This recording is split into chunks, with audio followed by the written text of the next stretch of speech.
Welcome back to the Financial Independence Network channel. Today we'll be talking about the U.S. economy. If you're looking to stay up to date with the economy and the impact it could have on your portfolio, make sure you hit the subscribe button on the top left. Also, hit the like button if you want to see more content like this in the future, and comment on any other finance-related topics you'd like to see.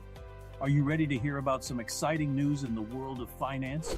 Investors are on the edge of their seats as they prepare for the release of the U.S. Consumer Price Index.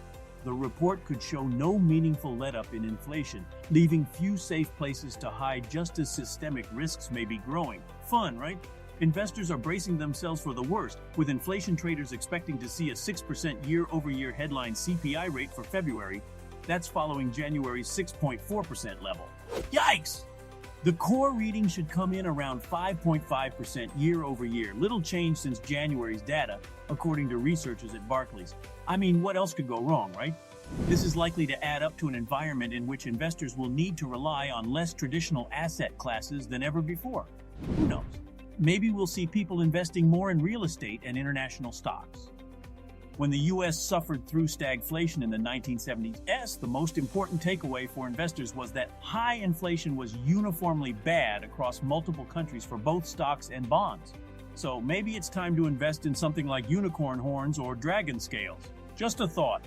If the U.S. is indeed caught in a 1970s-style era of stagflation, cash and commodities, such as iron used in construction, would be among the most desirable assets for investors to hold. So, maybe it's time to start hoarding coins under your mattress and buying up all the metal you can find at the scrapyard. The fear of stagflation makes investors nervous, and the current economic indicators don't give them much reason for optimism. But hey, at least we can all agree that watching the stock market crash and burn is entertaining, right? If the annual headline CPI rate hits another 6%, it could throw fresh uncertainty into financial markets over where the Fed needs to go with interest rates. Oh boy, it's like watching a high-stakes game of Jenga.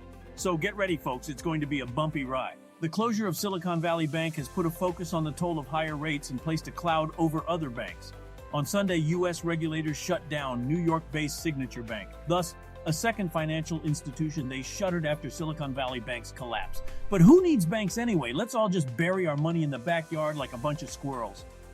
All joking aside, it's a challenging time for investors, and they will need to rely on less traditional asset classes than ever before. So let's all just cross our fingers and hope that our beanie babies will be enough to see us through these troubled times. Good luck out there, folks. That concludes our video. If you enjoyed this information, please comment, like, and share.